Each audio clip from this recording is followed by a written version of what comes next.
These figures, I don't know if I'm going to use them for anything, but I always wanted to buy them. They're pretty unique. I wanted to see what they were like. And so for $5, you can't beat it.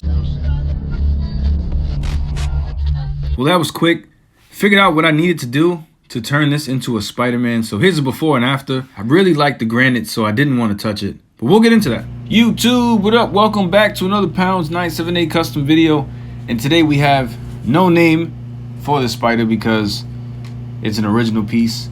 And I was trying to find a name that kind of went with the colorway. And there were some guys helping me out. I did post a post on Instagram and Facebook. A lot of people helped me out. They were saying Sapphire Spider-Man based on a tarantula. There was a couple of Goody Spider. I like Goody. But ultimately, I think I wanted to go with this Sakorta Island blue baboon tarantula because it fit the Spider-Man. I mean, I don't like the name. I like Sapphire Spider-Man better, but it looks perfect. Look at the gray arms and the blue hands, the blue upper body and the gray lower body. This was a beautiful accident and a coincidence indeed, because I've never seen that spider until someone told me about it, and I had to go back and look, and it fit perfect. So I still don't have a name, but it's fine. I guess we can move on. What I wanted to do was use the $5 figure that I found at GameStop and try to make something from it. I did like, and still do, like the granite look on that figure, and so I didn't want to mess that up. I didn't want to touch that in any way. So I said, what can I do that can make this look like a Spider-Man but not mess that granite up? And then I looked at those arms and legs and they were already painted blue, and the first thing I thought was Black Panther. The body's perfect, the cape is perfect, the hands and the feet, but I'm not into Black Panther that much. What can I do for Spider-Man? His boots and gloves are already painted, so I had to just paint some horizontal lines to complement the vertical lines, and then paint the blue on the torso, and then find the spider logo. So the goal was to find one that kind of complemented the small triangle we're going to put on his chest. And for me, I thought the Superior Spider-Man was the best one. Reason, because again, it's a small triangle, fits perfect on his chest, and the goal was to not have to sand anything other than the neck joint on this figure. I didn't want to have to sand the shoulders or elbows or anything, or take away from this granite look. I like the way it already looks, so I didn't want to mess it up.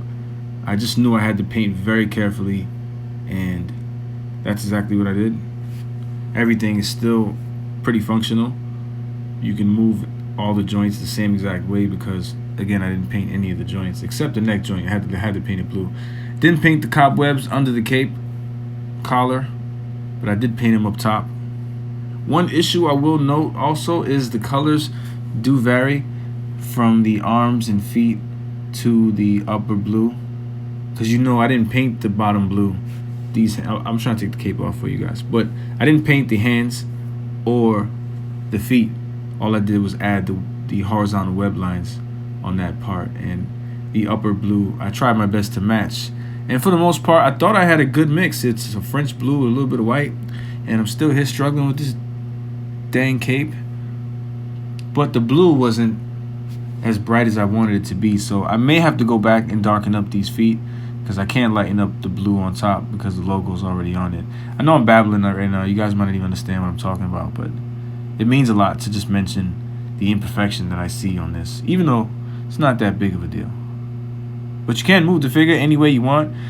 You still get the same range of articulation. And if I must mention again, these Grim Reaper bodies, or Captain America bodies now, I don't like these shoulders. I can barely get the arm up. If you plan on painting these shoulder joints, you're gonna have to sand not only the shoulder area, but cut away at that plastic where the shoulder rests.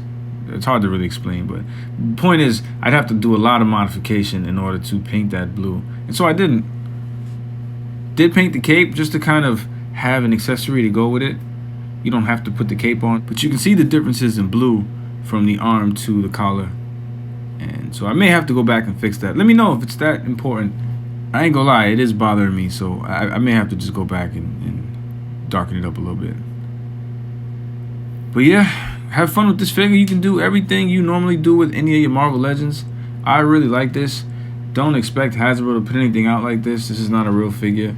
Hasbro only does official Marvel characters. But I do like it. This is something you can do if you do go to GameStop and pick up a $5 figure. I hear Walmart is price matching. I see a lot of people doing that. I don't know why I didn't think of that. I'm such an idiot. I didn't do that yet. I might have to go to Walmart tomorrow and see what else I can find. But pretty much, this is it, guys. $5 figures. Make something happen. Make $5 into $50 or $50 into $100 and so on and so forth. But make it work, or just make another piece for your collection. I think this is really cool. I don't think it's great. I think for a quick modification, a one-day turnaround, one-day project, 24-hour project, I think it's great. And I think it's awesome. These feet are really big, by the way. I wanted to mention that on Grey Gargoyle. The Grey Gargoyle. I feel like these feet belong on a Hyperion body. But other than that, oh, one more thing. His hand, the other hand, it's a grip hand. It shouldn't be. It should be like two open hands like this one. Right? Anything else I need to rant about? That's it, guys. Alright, so what you're looking at is me removing the tape from the body, obviously. But I painted the upper blue and then the horizontal lines on the blue on his hands, and I didn't want to overspray on the gray, so I covered all the gray up, and then once I was finished with the blue, I sealed it. Why did I seal it? Because the paint I use is glossy and the sealer I use is matte, so when you spray matte over gloss, you get like an in-between Hasbro plasticky look. It's like matte and gloss at the same time. It's hard to really explain. It's just the thing I've been doing for a while. Turnout kind of matches factory look, so that's what I'm going for. And here's a comparison with the Peter Parker Pizza Spider-Man. The bodies are completely different, so I don't know if you would consider this new guy a bad guy or not. I think he'd be like an anti-hero. He wouldn't be a complete hero. He'd be like a Toxin or Venom or somebody like that. Or What If. A What If story would be pretty cool. Here's comparison to the 2099 body.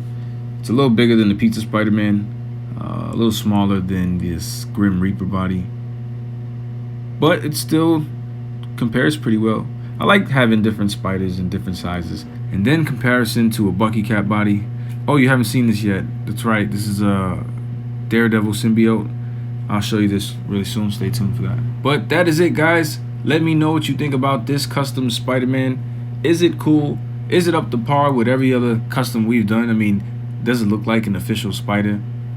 I mean, not you know what I mean. Anyway, let me know in the comment section down below what you think about this. Give a guy a thumb up if you want to see more Spider-Man content. Subscribe, and I'll see you guys in the next one. Choose to subscribe, you the man.